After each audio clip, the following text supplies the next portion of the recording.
देखिए दोनों chapter complete हो गया, मैकेनिकल प्रॉपर्टीज ऑफ, हाँ हाँ, दोनों आपका यूनिट खत्म हो चुका है। पहला आपका, अब ए साइलेंट हो गया, ध्यान दो इधर, कोरम पूरा करना है, बंद कर दो पढ़ना होना जितने फालतू में, मेरा भी टाइम नुकसान हो रहा है इससे। ठीक है, mechanical properties of solid, mechanical properties, properties of solid. Physics में न्यूमेरिकल सॉल्व करने के लिए आपको न्यूमेरिकल सॉल्व तभी कर पाओगे जब आपको फार्मूला याद हो। तो सबसे पहले जितना चैप्टर, दो चैप्टर पढ़े हो इसमें, मैकेनिकल प्रॉपर्टीज ऑफ सॉलिड और एक पढ़े आप मैकेनिकल प्रॉपर्टीज ऑफ फ्लूइड्स या लिक्विड। उन दोनों चैप्टर की टोटल फार्मूले को एक बार हम लोग समराइज के तौर पर देख लिया जाए, कितने फार्मूले हैं, कौन कौन से फार्मूले हैं। हो सकता है उसमें कुछ ऐसे नए फार्मूले भी मिल जाए जिस पर डिस्कस न हुआ। ठीक है, तो सबसे पहले हम देखते हैं mechanical properties of solid. Solid में क्योंकि आप जो सब्सटेंस है उसके टाइप्स जनरल चीज जान रहे हो, तो थियरी पे डिस्कस ना करके डायरेक्ट टोटल जो फार्मूला है उसी पर डिस्कस करते हैं। सबसे पहले आपका क्या है, स्ट्रेस। क्या है, स्ट्रेस। स्ट्रेस इक्वल टू क्या होता है, रिस्टोरिंग फोर्स अपॉन एरिया, यानी एफ अपॉन ए। ये restoring force upon area, stress equal to F upon ई।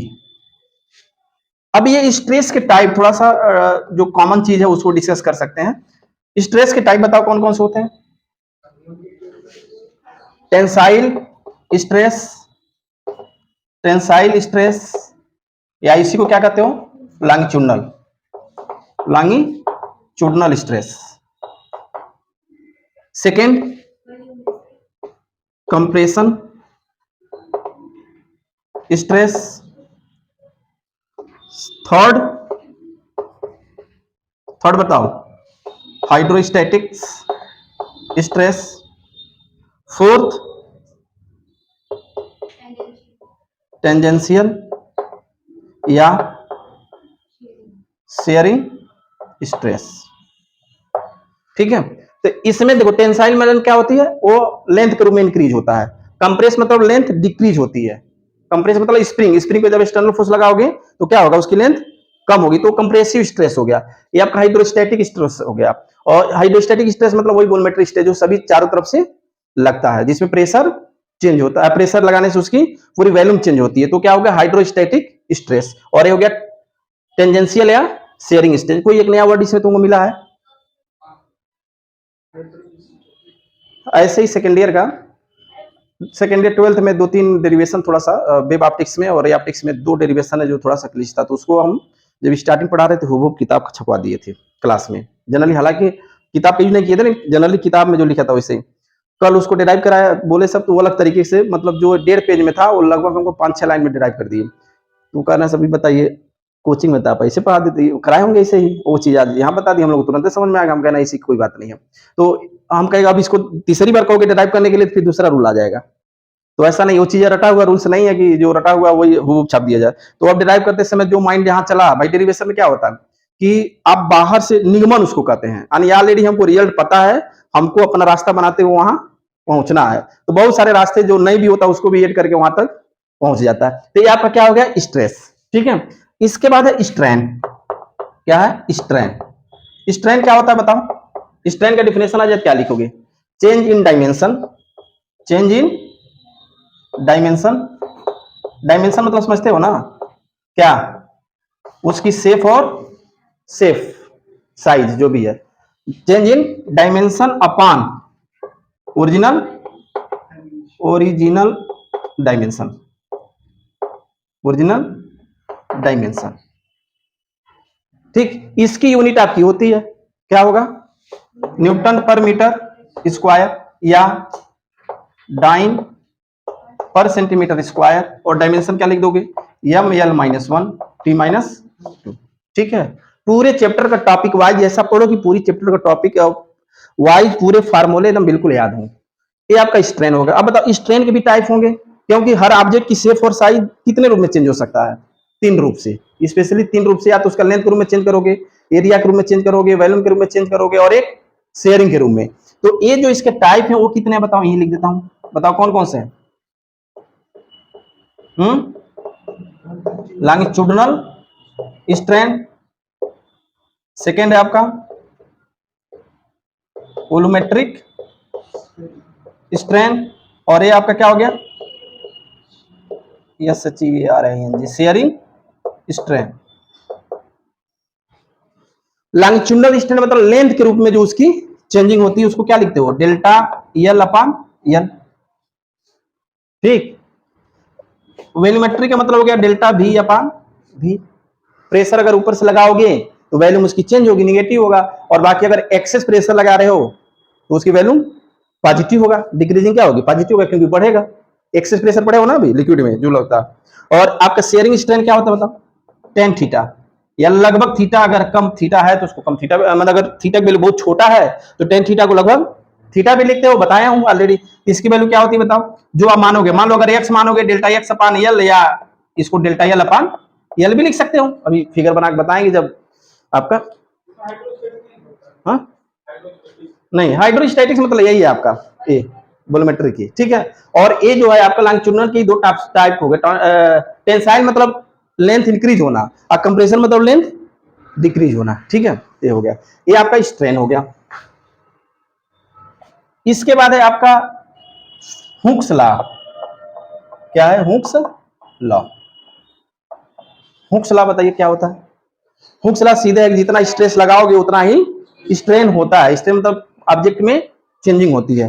तो क्या हो जाएगा, stress E directly proportional to strain. जब आप प्रोपोर्शनल का साइन हटाते हो तो आता है क्या, modulus of rigidity, modulus of rigidity, elasticity होगा ना, सॉरी, मॉडुलस ऑफ इलास्टिसिटी, उसको किससे रिप्रेजेंट करते हो, ई से, capital E. Capital E equal to क्या होता है बताओ, स्ट्रेस अपॉन, ये कहां से आता है, हुक्स लॉ से ही, कहां से आता है, हुक्स लॉ से ही, ठीक है। अच्छा यहाँ था, ये हुक्स लॉ से आज कलर चाक लाएंगे, एक तो रिजेक्ट वाला था, इसी टाइप का क्वालिटी वाला था नहीं उनके पास, काफी टाइप कई बार कह चुके, लाते नहीं अच्छा होता। ठीक, ये आप हो गया modulus of elasticity E equal to stress upon strain, ठीक है।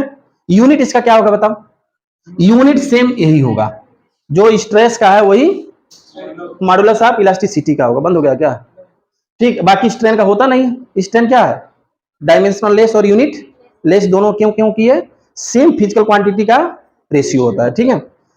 अब ये जो मॉडुलस ऑफ इलास्टिसिटी होता है कितने प्रकार के होते हैं बताओ, तीन। पहला वाई, वाई को क्या कहोगे, Young's modulus, Young's modulus of elasticity Y equal to क्या होता है बताओ, एफ अपॉन ए टेंजेंशियल या longitudinal stress upon longitudinal strain. तो लॉन्गिट्यूडिनल स्ट्रेन क्या लिखोगे, डेल्टा एल अपॉन एल, तो एल ऊपर चला जाएगा, क्या हो जाएगा बताओ, एल अपॉन डेल्टा एल, ठीक है। अब इसी को आप क्या लिख सकते हो, अगर उसमें फोर्स क्या दिया हो, वेट के रूप में दिया हो, क्या लिख दोगे, एम जी अपॉन वायर अगर दिया हो तो क्या लिख दोगे, आर स्क्वायर। समझ रहे हो कैसे हुआ, M G upon pi R square, किसके जगह, एफ की जगह एम जी। ये क्या है, क्रॉस सेक्शनल एरिया है किसका, पाइप का जो भी वायर है। और ये हो गया आपका यल अपॉन डेल्टा यल। एक नया चीज इसमें आपको बता रहा हूं जो क्वेश्चन पूछा हुआ, जैसे मान लो कि ये फोर्स की वैल्यू जैसे जैसे बढ़ाते जाओगे, वेट की वैल्यू, मान लो हम इसको क्या मान लिए, वेट, क्या मान लिया गया, वेट। और जब वेट बढ़ाओगे तो इसको मान लेते हैं एक्सटेंशन, एक्सटेंशन, एक्सटेंशन मतलब इंक्रीज हो रहा है। तो अब जैसे जैसे वेट बढ़ाओगे वैसे वैसे एक्सटेंशन होगा, तो ये दोनों आपस में डायरेक्टली प्रोपोर्शनल होगा कि नहीं, डायरेक्टली प्रोपोर्शनल होगा।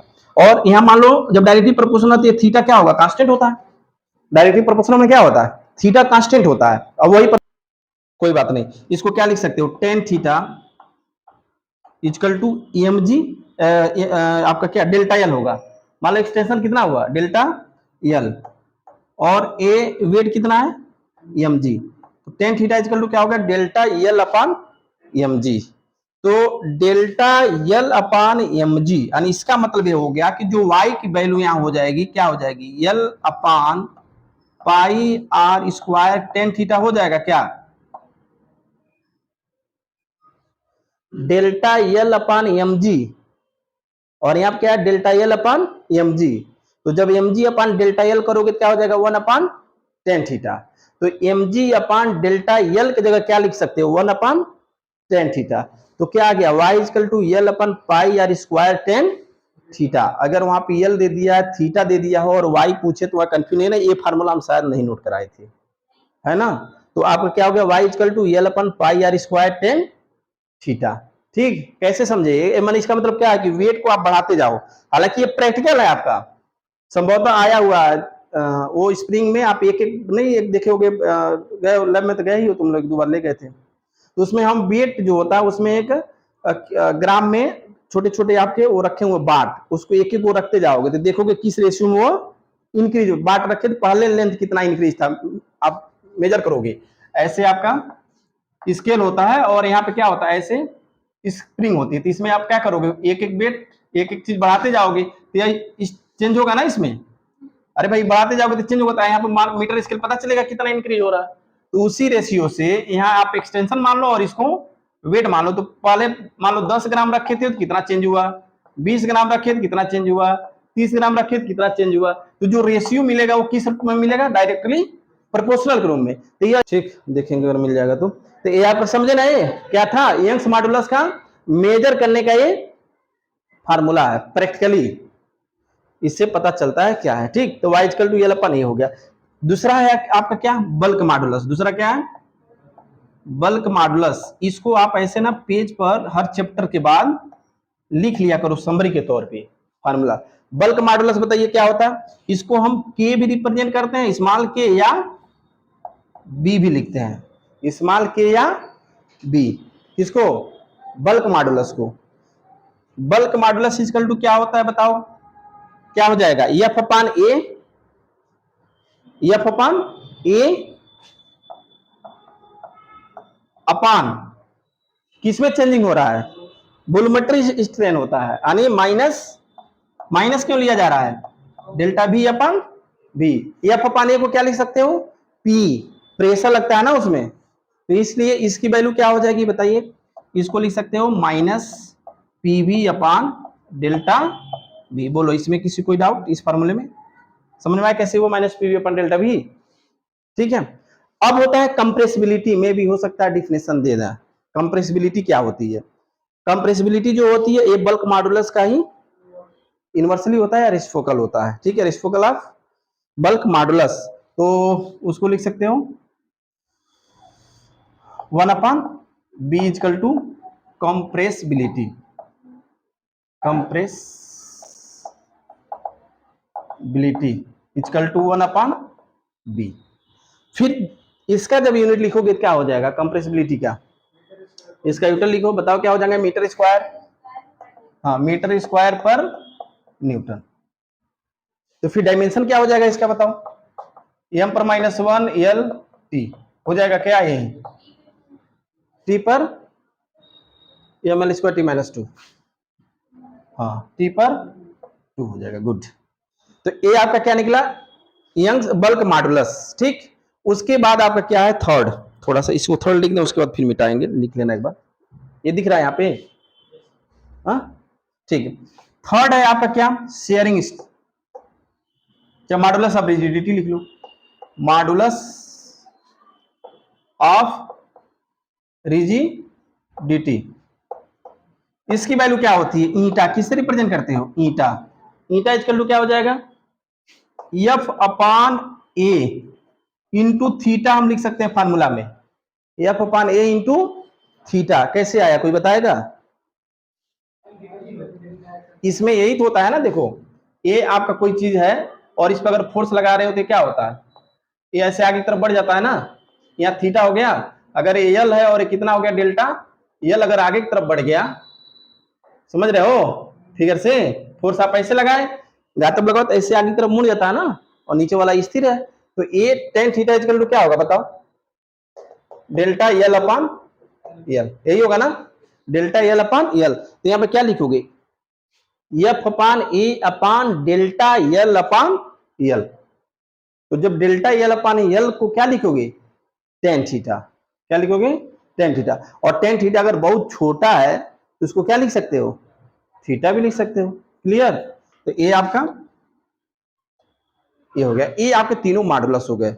ठीक, ऐसे पेज पर फास्ट लिखो जल्दी से पूरा। आज हमको तीनों चैप्टर को जो है सब पूरा फार्मूले को अच्छे से हम एक बार, क्योंकि इस पूरे चैप्टर में बड़ा कंफ्यूजन होता है कि कौन फार्मूला कहाँ है, कैसे है, किस प्रकार है। तो एक बार फार्मूला जब लिखा जाएगा और एक पेज पर बार बार आप देखेंगे तो चीजें, हाँ थीटा इसलिए लिख दिया, मान लो ये बहुत कम अगर हो जाए तो टेन थीटा भी लिख लो, यहाँ पे टेन थीटा भी लिख सकते हैं, एफ अपान ए टेन थीटा, या इसी को ये भी लिख सकते हो एफ अपान एल डेल्टा एक्स अपान एल भी लिख सकते हो, डेल्टा एल अपान एल भी लिख सकते हो, उसमें कोई दिक्कत वाली बात नहीं है।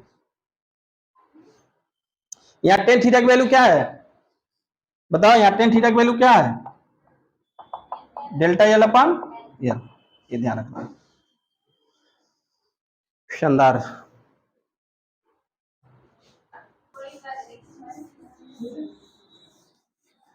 टाइम लगाओगे तो बताओ इतना किस, मतलब जितना लिखा हो इतना किसको याद हो गया, तुमको बस, तुमको तुमको गंगा पूरा क्यों नहीं याद हो रहा इसको। पढ़ाई को हथियार बनाओ सबसे बड़ा। ठीक है, नेक्स्ट देखिए ग्राफ। ग्राफ को समझ लो एक बार, इसको हम मान लेते हैं क्या, स्ट्रेस, और ये क्या हो गया, स्ट्रेन। आप पढ़े हो भी कि stress is directly proportional to strain, तो वो भी किसमें होता है, within elastic limit. Within elastic limit क्या होती है, जैसे रबड़ को आप जब फोर्स लगाओगे खींचोगे तो एक मैक्सिमम लिमिट तक हुआ उसमें स्ट्रेचिंग होगी, लेकिन उससे अधिक कर दोगे तो या तो ब्रेक हो जाएगा या तो प्लास्टिक की तरह बिहेव करने लगेगा कि वो फिर अपने पुराने पोजीशन में वापस नहीं आएगा। तो जिस फोर्स तक यानी जिस लिमिट तक फोर्स लगा के आप छोड़ दो और फिर अपने ओरिजिनल पोजीशन में डायमेंशन में आ जाए, उसी को क्या कहते हो, इलास्टिक लिमिट। और उसके बाहर जब जाओगे तो डिफॉर्मिंग हो जाता है। जैसे अगर मान लो कि धीरे धीरे अगर आप लगा रहे हो फोर्स, तो ये धीरे धीरे धीरे धीरे धीरे धीरे देखो यहां तक ए, मान लो इस पॉइंट को क्या मान लो ए। अब यहां तक तुमको क्या पता चल रहा है, स्ट्रेट लाइन, यहाँ पे थीटा है, चेंजिंग नहीं हो रही है, हो रहा है नहीं हो रहा है ना। तो इस पॉइंट को क्या कहोगे, ये आपका प्रोपोर्शनल पॉइंट है। कौन सा पॉइंट है, प्रोपोर्शनल पॉइंट है। अब ए से कहां पहुंचोगे, देखो बी तक, कहां पहुंचे, बी तक। ए है आपका लिमिट, इलास्टिसिटी लिमिट हो गया है। अब यहां पे क्या, यहां तक जाओगे तो वो छोड़ दोगे तो फिर वापस आ जाएगा। लेकिन जब बी से कहां पहुंचे, बी से जब सी पहुंचे, कहां पहुंचे, सी, तो ये आपका हो जाएगा प्लास्टिक। क्या हो जाएगा, प्लास्टिक। ये हो गया आपका प्लास्टिक। लेकिन इस पॉइंट को ही आप क्या कहते हो,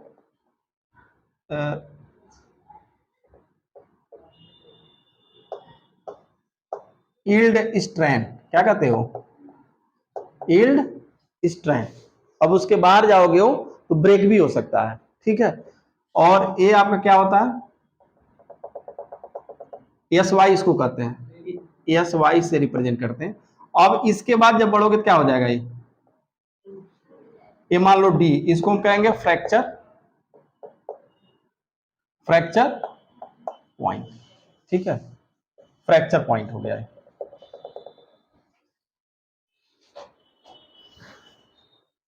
ये यील्ड स्ट्रेस होता है, गलत लिख दिया हूं, यील्ड स्ट्रेस। यहां से जब ये लाइन ड्रा करोगे तो ये लगभग आपके बहुत कम 1% ही सब्सटेंस होते हैं। 1% से जितना कम है ये आपका, अब इससे जब 1% से अधिक ले जाओगे तब ये प्लास्टिक होना शुरू हो जाएगा, और इसको कहते हैं हम एस यू, यानी यील्ड स्ट्रेन। ये स्ट्रेन होता है, तो ये आपकी पॉइंट, और ये फ्रैक्चर हो गया। तो ये आपका पूरा क्या हो गया। और ये यहाँ पे जो पॉइंट होते हैं ना, इसको हम परमानेंट भी कहते हैं। ये क्या हो जाता है, बी और इसके बीच में क्या होता है, परमानेंट, परमानेंट स्टेज।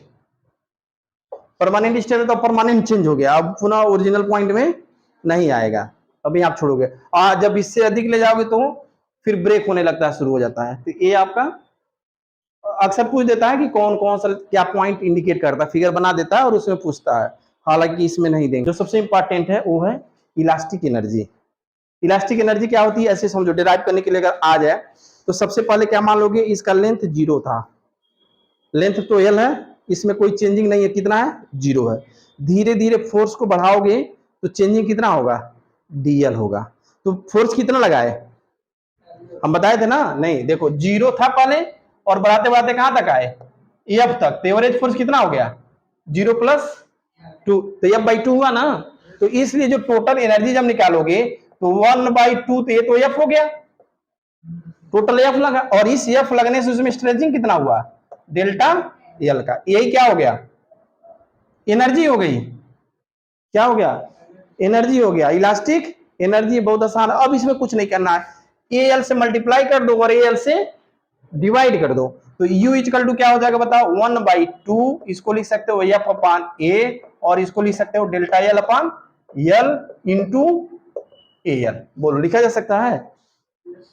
तो अब यहाँ पे U इक्वल टू क्या हो गया 1/2, इसको क्या लिखोगे, स्ट्रेस, क्या लिखोगे, स्ट्रेस, इसको क्या लिखोगे, स्ट्रेन, और इसको क्या लिखोगे, वॉल्यूम। बोलो समझ में आ रहा है, डेरिवेशन कितना आसान है, 2 लाइन में करोगे डेरिवेशन। पहले फोर्स 0 था तो लेंथ में कोई चेंजिंग नहीं थी, अचानक नहीं ये बढ़ जाएगा, फोर्स धीरे धीरे बढ़ाओगे तो 0 से कहां तक बढ़ाए, एफ तक, तो कितना टोटल फोर्स लगा, उसका एवरेज निकालते हैं, 0 + F/2, और उतना फोर्स लगाने पर कितना चेंजिंग हुआ, डेल्टा एल की। तो ए वर्क हो गया ना, ये तो वर्क हुआ, यही वर्क किसके रूप में, F into displacement, force into displacement ही वर्क होता है, वर्क ही एनर्जी के रूप में स्टोर होता है, ठीक है, तो ये हो गया। अब यहाँ पे energy density, energy density, elastic energy density, small u equal to क्या लिखोगे, पूरी एनर्जी U/V, U/V, तब क्या हो जाएगा बताओ, U equal to small u equal to 1/2 into stress, क्या हो गया, स्ट्रेस इंटू स्ट्रेन, ठीक है, वैल्यूम नहीं रहेगी क्योंकि वैल्यूम से वैल्यूम कैंसिल हो जाएगा, ए इंटू एल भी है, वैल्यूम से वैल्यूम कैंसिल हो गया, यह क्या निकला, एनर्जी डेंसिटी, समझ पा रहे हो। अब हम क्या करते हैं कि स्ट्रेन से मल्टीप्लाई कर दो, स्ट्रेन से डिवाइड कर दो, कोई इफेक्ट पड़ेगा, नहीं पड़ेगा ना। तो U इक्वल टू क्या हो जाएगा बताओ, 1/2 इंटू वाई, क्योंकि यहां जब स्ट्रेन करोगे तो stress upon strain equal to Y, into strain का स्क्वायर, या सिग्मा स्क्वायर भी लिख सकते हो वहां पे जो सिंबल है। तो ये आपका क्या मिल गया, एनर्जी डेंसिटी। बोलो इसके अलावा भी कुछ पढ़े हो क्या, ये 3 हो गया आपका, एनर्जी डेंसिटी हो गया। उसके बाद आपका क्या है ना, झुकाव, डेल्टा की वैल्यू क्या होती है, W यानी वेट, लेंथ LQ/4y मतलब यंग्स मॉडुलस, B मतलब उसका ये चौड़ाई, और D मतलब उसकी मोटाई, ऐसे बनाए थे ना, ऐसे, तो ये चौड़ाई आपका क्या हो गया B, और ये जो थिकनेस होती है यहाँ पे, ये मोटाई जो होती है, जैसे कुछ मोटा होगा ना ऐसे, तो क्या होता है D, तो क्या हो गया BDQ, ये आपका हो गया, ये हो गया डेल्टा। ये डेल्टा क्या है, पुल को कभी ऐसे नहीं रहेगा, पुल देखना पाया हमेशा ऐसे रहता है, ठीक ऐसे रहता है, तो वो बीच में ये कितना ढाल होना चाहिए, झुका होना चाहिए, वो WLQ/4YBDQ, ये फार्मूला है, ठीक है। इसके बाद है आपका जो सबसे इंपॉर्टेंट बताए थे, Y सिग्मा ईटा और B, या इसे क्या लिख सकते हो K में रिलेशन, याद है, Y सिग्मा ईटा B को ही K कहते हो, इनके बीच का रिलेशन कौन बताएगा फॉर्मूला इसका, हाँ बताओ। पहला फार्मूला आपका था बहुत सिंपल से याद रखो, Y equal to 3B 1 - 2 sigma, था ना। दूसरा फार्मूला आपका था Y equal to 2 eta 1 + sigma. Third आपका क्या है, 9/Y equal to 3/ईटा plus 1/B, यही है ना जी। फोर्थ सिग्मा इक्वल टू क्या हो गया, 3B - 2 ईटा अपान 6b प्लस 2 ईटा, ये आपका रिलेशन हो गया। क्यों नहीं दिख रहा है? देखने का प्रयास करो, ये रिलेशन हो। क्वाइसन रेशियो बताओ, क्वाइसन रेशियो, क्वाइसन रेशियो क्या होता है बताओ? आ सकता है लिखने के लिए, चेंजिंग इन कौन सा उसको क्या कहते हो? Lateral strain upon longitudinal strain, lateral strain upon longitudinal strain. तो लेटरल स्ट्रेन मतलब है कि जब आप फोर्स लगाओगे तो इसका क्रॉस सेक्शन डायमीटर कम होगा, उसको लेटरल स्ट्रेन कहते हैं। जैसे इसको आप खींचो तो लेंथ इंक्रीज होगा, तो जब लेंथ वाला उसको लॉन्गिट्यूडिनल स्ट्रेन कहते हो, और लेंथ चेंज होने से इसका थिकनेस कम होता है, तो वो डायमीटर चेंज होता है, तो उसको हम लिखेंगे minus delta D upon D into L upon delta L, या इसी को क्या लिख सकते हो? Minus L upon D into delta D upon delta L. ये क्या हो गया? सिग्मा। सिग्मा से लिखते हो ना, यहाँ सिग्मा क्या है? क्वाइसन रेशियो है, ठीक है। तो सिग्मा इक्वल टू ए आपका फार्मूला हो गया, ठीक है। बोलो कोई दिक्कत? कोई नया फार्मूला इसमें बचा है? कोई छूटा है? नहीं छूटा है, लिखो। कौन? क्या एनर्जी डेंसिटी बताना कैसे हुआ? देखो ये एनर्जी समझ में आ रहा है ना, इसमें क्या किया गया है ये समझ में आया कैसे आया? बहुत सिंपल सा है। हाँ चलो, ये एनर्जी डेंसिटी मतलब होता है कि पर यूनिट वैल्यूम में जो एनर्जी स्टोर होती है, तो टोटल एनर्जी कोई पर यूनिट वैल्यूम से क्या करोगे? डिवाइड करोगे। तो पर यूनिट वैल्यूम मतलब वायर का length into cross section area, A into L. तो जब डिवाइड करोगे तो वैल्यूम से यह वैल्यू जब यहाँ रखो और वैल्यूम नीचे, तो वैल्यूम से वैल्यूम कैंसिल, तो क्या बचा? 1/2 स्ट्रेस इंटू स्ट्रेन, ठीक। अब हम क्या कर दिए? यहाँ स्ट्रेन से डिवाइड कर दिए और स्ट्रेन से मल्टीप्लाई कर दिए, तो स्ट्रेस अपन स्ट्रेन को कहते हैं वाई, यंग्स मॉडुलस, और यह हो गया स्ट्रेन। इसको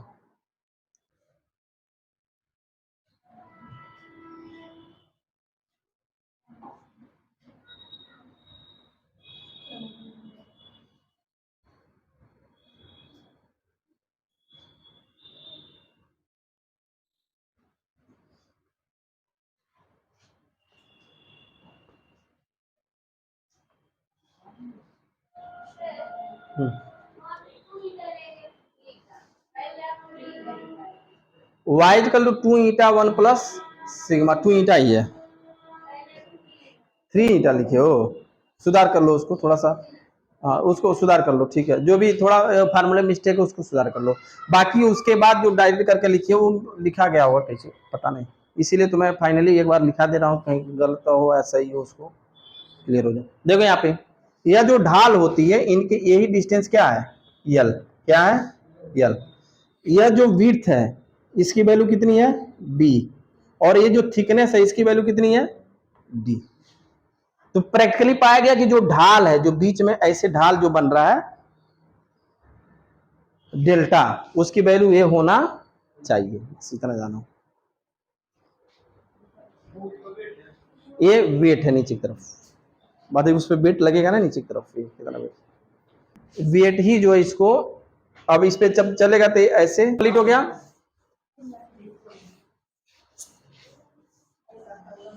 इसके अलावा कोई तुम नया फार्मूला नहीं पाओगे चाहे कहीं जाओ, बस इसी का एप्लीकेशन करके अलग अलग क्वेश्चन वो कराते रहते हैं, ठीक है। अब देखते हैं